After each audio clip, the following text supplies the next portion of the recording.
న్యూస్కి స్వాగతం. నేను సుమలత. భద్రాద్రి కొత్తగూడెం జిల్లా కొత్తగూడెం వంటోడు పోలీస్ స్టేషన్ను సందర్శించిన multi zone 1 IGP Chandrasekhar Reddy IPS. Multi zone 1 IGP Chandrasekhar Reddy IPS Kothagudem వంటోడు పోలీస్ స్టేషన్ను సందర్శించారు. జిల్లా ఎస్పీ రోహిత్ రాజ్ ఐపీఎస్ ఐజీకి పుష్పగుచ్చం అందజేసి స్వాగతం పలికారు. అనంతరం ఐజీ కొత్తగూడెం వంటోన్ పోలీస్ స్టేషన్ పరిసరాలను సందర్శించి పోలీస్ స్టేషన్ రికార్డులను తనిఖీ చేశారు.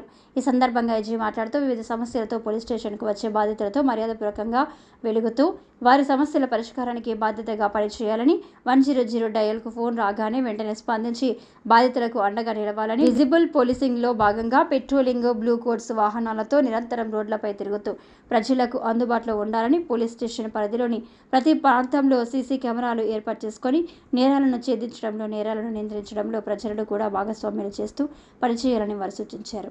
ఈ కార్యక్రమంలో జిల్లా ఎస్పీ రోహిత్ రాజు ఐపీఎస్తో పాటు additional SP operation Paritosh Pankaj IPS, Kothagudem DSP Rehman, CI Karunakar సిబ్బంది పాల్గొన్నారు.